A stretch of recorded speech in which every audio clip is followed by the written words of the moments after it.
Hi, it's Dan from EUJUICERS.COM, and this video will be a first look at the new Fruit Press Mini. This is something that just came in. I'm real interested to check it out myself. Brand new product, it's unique, really nothing like it on the market. Now, I grew up in a small town that was actually, the nickname was Appletown, and we had a lot of apple farms where you could go and you could get fresh pressed, cold pressed juice. And it's a little different than the juice you'd get from a normal juicer, even an auger juicer, because it's being filtered through this special bag and it produces the clearest juice.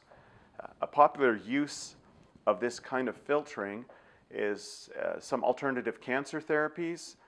They suggest or they promote the use of fresh pressed juices that are pressed this way because it has to be absolutely clear.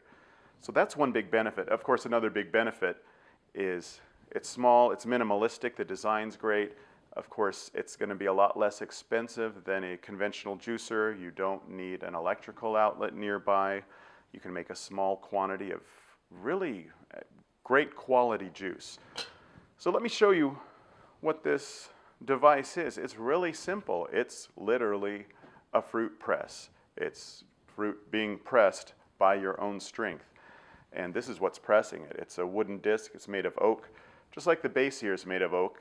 It's a real nice looking machine here. And on top of it, you have some stainless steel arms, an aluminum T-bar here. The rest of it is all stainless steel.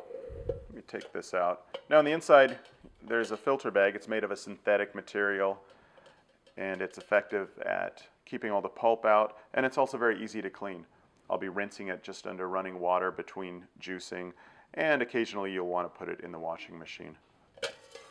There's an inner basket here, and the reason there's an inner basket as well as the outer canister here is it's got little feet on the bottom. It's going to raise it up, give a little clearance so that you don't get any pulp impacted at the bottom. That could block it, that could restrict your juice flow, but instead it's got all these perforations to allow a more even distribution of the juice. And finally, there's just the canister, again, made from stainless steel. Got the spout here, and putting it all together is super simple. It just fits right in. And what I'm going to try today is some things beyond the apples. Now, a machine like this is mainly designed for apples, to get the clearest apple juice. But I want to see how it does on some other things. I've got some oranges, grapes, raspberries here, even carrots, I'm not sure. The thing with a press like this, even the big commercial ones, the produce needs to be chopped first or grated into small pieces. Maybe not with these guys, we'll see. It'll be an experiment. But I've got a basket of apples. I need to find a way to cut this, so I'm going to look for a chopper, and I'll be right back with some chopped apples. So I've got these chopped up into real small bits. It's important to get your apples cut into the smallest pieces possible, not into like a mash or a mush, because then you're going to get a lot of pulp, but very small pieces. I used a stick food processor, stick blender. You could use a regular food processor. You could grate it by hand even, using the biggest openings on a grater. That would take a while. If you've got an auger juicer with a blank screen, you could use that as well. You know, it'll just push everything through like when you're making peanut butter or something.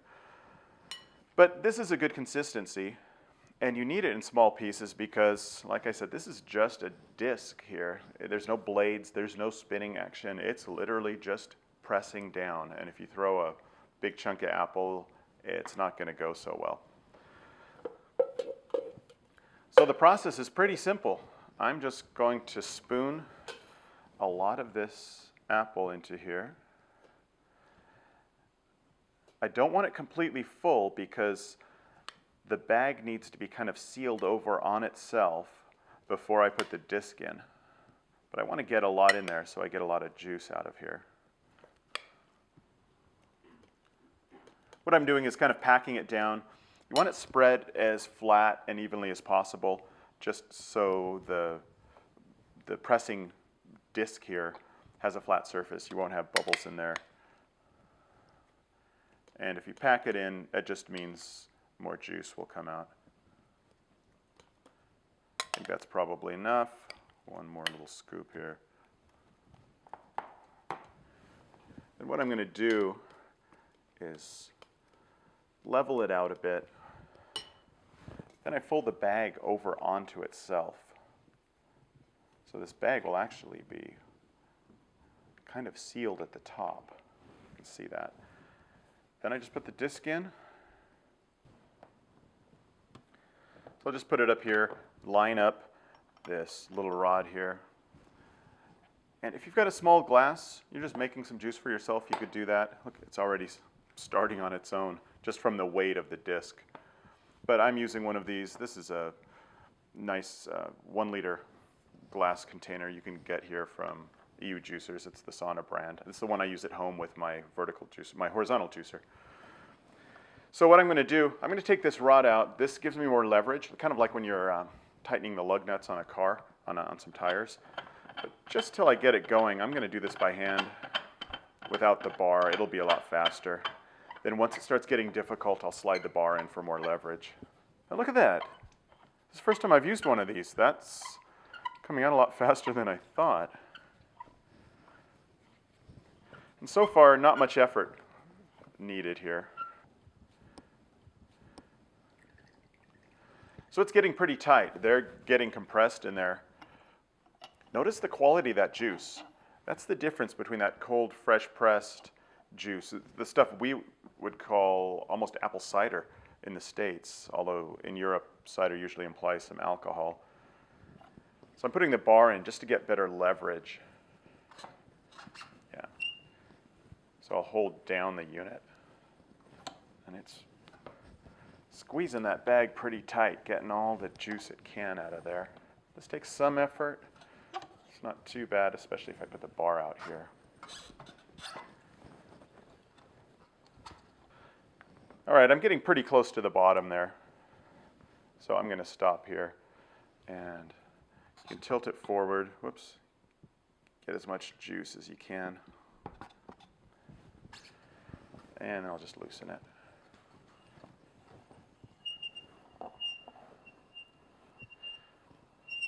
Okay, at this point, it's easier just to do this.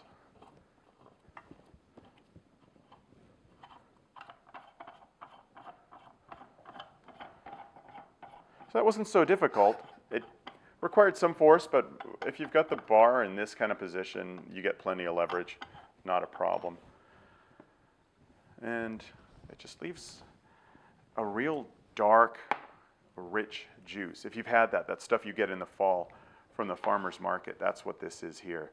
It's not that clear, almost greenish juice that I would get, for example, out of my horizontal juicer. I'm going to pour it, see how much we got here.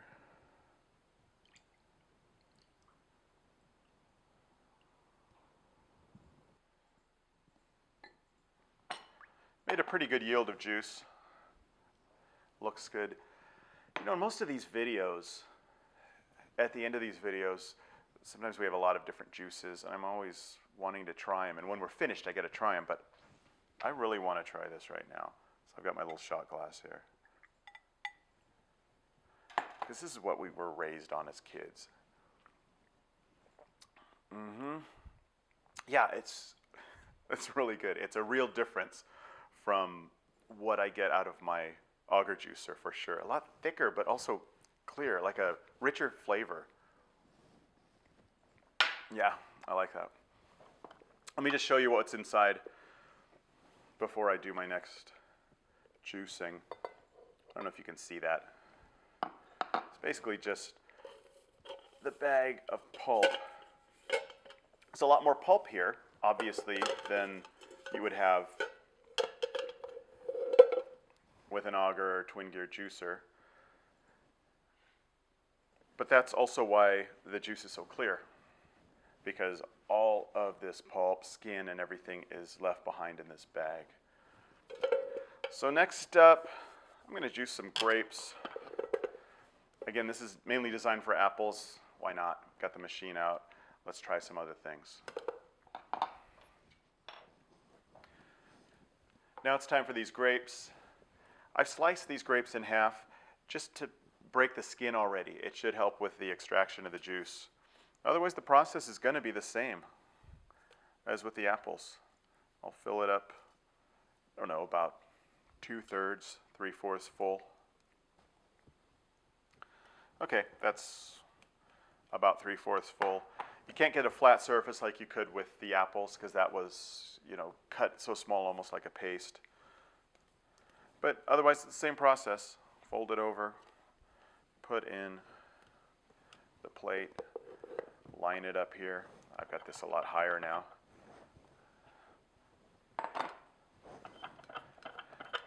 And I just want to line this up. I really unscrewed it last time.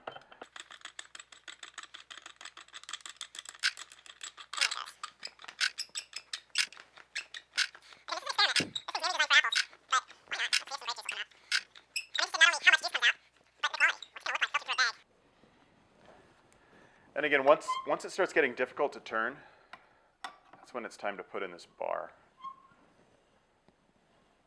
Am I getting any juice yet? It's pushing stuff down, but I don't see anything. Again, this is an experiment. Oh, there's stuff coming out now. Maybe if I cut those grapes into smaller pieces. So you can see I'm getting some juice out of this. And if I turned this more, I'm sure I'd get some more. But I don't know if I want to do that. Honestly, I'd say two possibilities. One, maybe this kind of press just really isn't suited for grapes. Two, it could be the grapes themselves. So I'm going to disassemble again, throw out the empty grapes, and I think I'll try carrots next. Maybe we'll get better results from that. Let's see what happens. So now it's time to try some carrots. These guys have been absolutely shredded. That's what you need to do with carrots. Don't put in big chunks of carrots, or don't even try slicing it. You need to have as much surface area basically as possible for the moisture. And again, it's best if the bag is kind of wet, so I rinsed it off and let it stay a little wet so it doesn't absorb any of the juice from the carrots. I'm a little skeptical about this, given how kind of dry these carrots feel. One nice thing about these grated carrots, like those apples, they form almost a little paste here, so I can get a pretty level surface. And again, pack it down, because you're just going to save yourself some work later when you're turning the screw here. Okay, it's like before. Fold the bag over. Put in the disc, make sure it's as level as you can. Get the glass ready. Yep, I need to unscrew it a bit.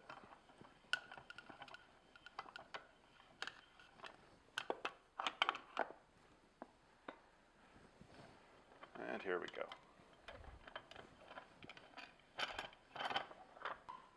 Oh, wow. There's juice. Okay, I was a little skeptical after those grapes. But that's not bad. So how do you know when to stop? That's a good question. I think you get to a point and you realize, like when you're tightening the lug nuts on your car, if you're changing a tire, you get a flat tire, at a certain point you're pulling and yeah, you can go a little farther, but you don't want to go too much. I think I'm just about at that point here. But again, I was a little surprised at how much juice came out of here. Make sure, of course, to get that every last drop out of there. One nice thing, that is going to be really clean carrot juice.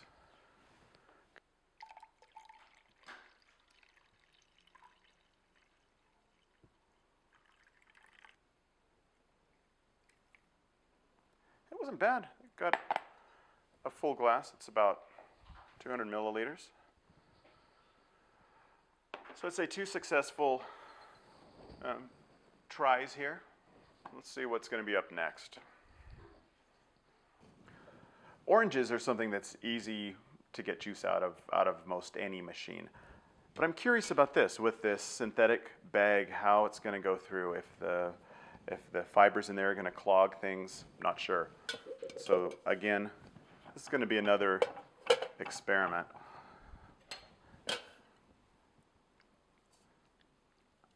Now these oranges aren't shredded or grated, not like you could grate an orange anyway, but they are cut into pretty small pieces, which should help. So it's filled about, I don't know, 2/3, 3/4 of the way. Again, fold the bag over, put the pressing disc on here. And I need to undo this just a bit. There we go.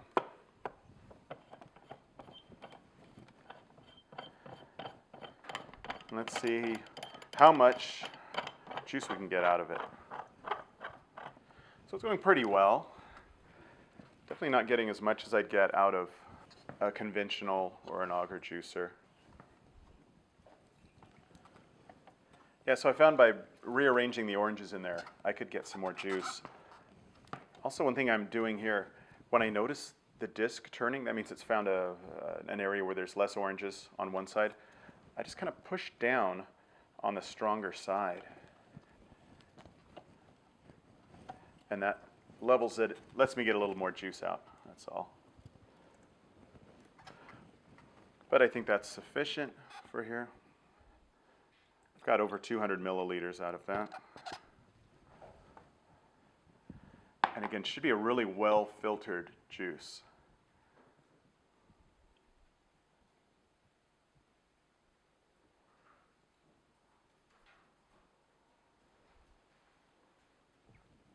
So you see, by kind of playing with it, adjusting it, making sure I got the oranges distributed as evenly in the cylinder as possible, I was able to get a decent amount of juice.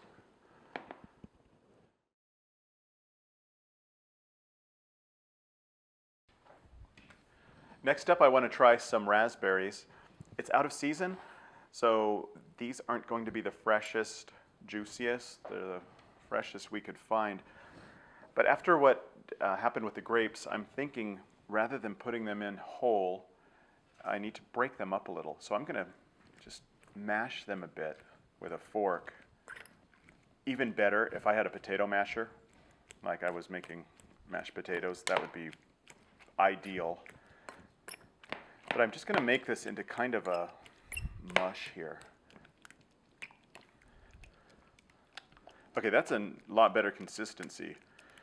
Now remember, with raspberries, soft berries, you're not going to get a lot of juice. They're just not a juicy fruit like a citrus. But what we should get is a little bit of very intense juice. I'm going to feed this in here.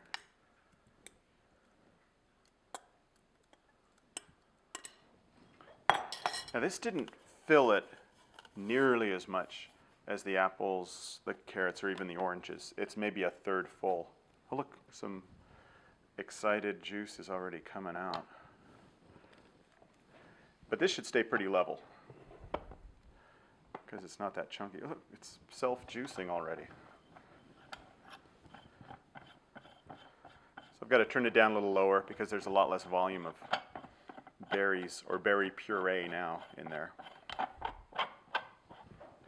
Oh, look at that.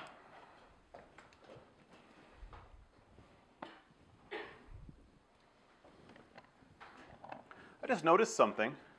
I forgot a step. You put in the fruit, seal the bag, put on the disc. Guess what? I didn't seal the bag. Which means I still got a lot of juice out there, but some of the berries started coming up around the side of the disc. That's why you seal the bag. It also just keeps everything a little straighter. So I'm going to take this guy out, close the bag,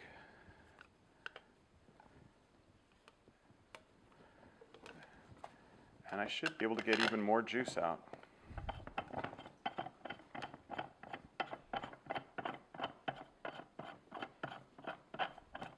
Yeah, I was wondering, why was I seeing raspberries coming out the side?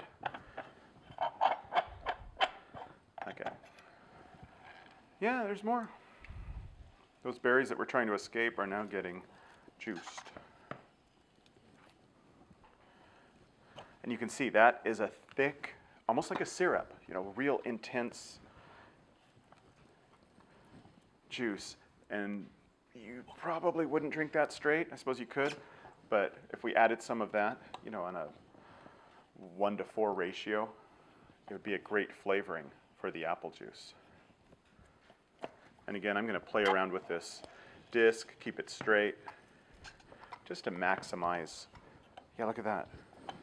Just by holding it down on one side, I'm able to get a little more. So I'm kind of surprised. I'm getting near the bottom here. But it looks like it really got a lot of juice out of a relatively small quantity of raspberries. Just tip it forward here. Yeah, look at that.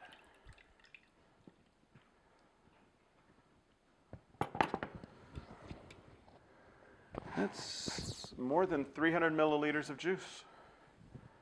And again, this is thick, intense juice. You'll see as I pour how thick it is.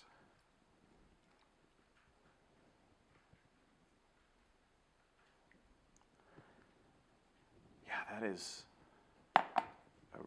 that consistency is really dense. I'm going to get my little handy dandy shot glass here because I want to try it.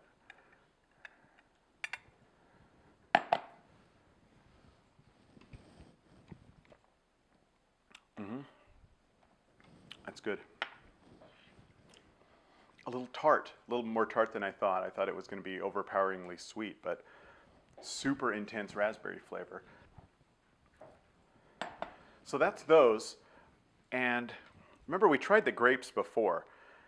And doing this by crushing those raspberries is making me think maybe we should give those grapes another shot, but this time crush them smaller.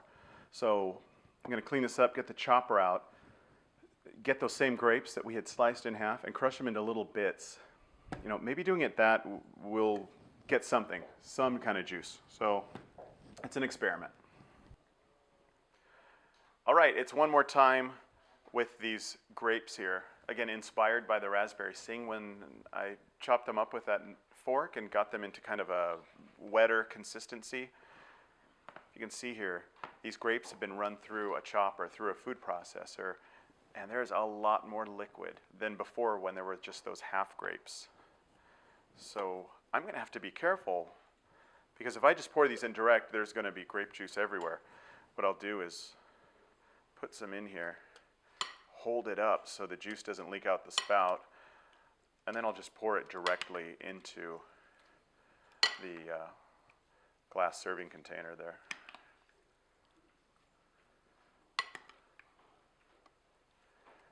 I can already tell there's going to be a lot more grape juice doing it this way. Let's see, yeah, look at that.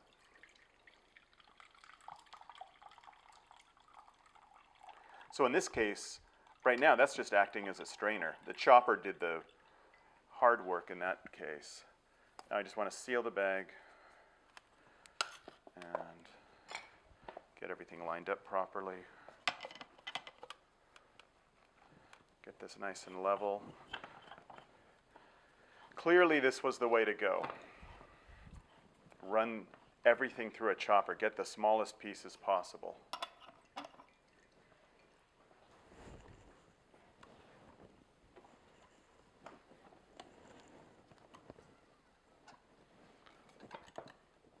All right, that's going quite nicely. Get the last of it out here. Looking at it, there's about 400 milliliters of juice here. So definitely, using this device, you'll want to chop your things up as small as possible.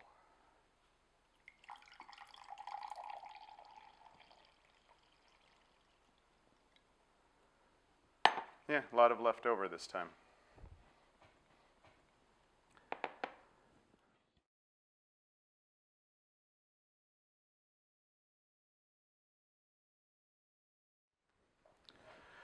So in conclusion, just like to say that not only will the Fruit Press Mini do a good job on apples, but it did a good job on some of these others as well. The carrots, as long as you grind them up, in a real fine consistency, work great. Orange is pretty good. The raspberries better than I thought, and the grapes, once I figured out the secret of chopping them up into small bits. And like I said, this is a great device for 1 or 2 people living at home, if you've got a minimalistic design going, or if you just want something that's less expensive than a conventional juicer. This will do the job for small quantities. If you're doing a lot of juicing, you probably want to go to an auger juicer. And I think that'll wrap it up. Hope you enjoyed this video. You can find more information at our website. That's EUJUICERS.COM. I'm Dan. I'll see you next time.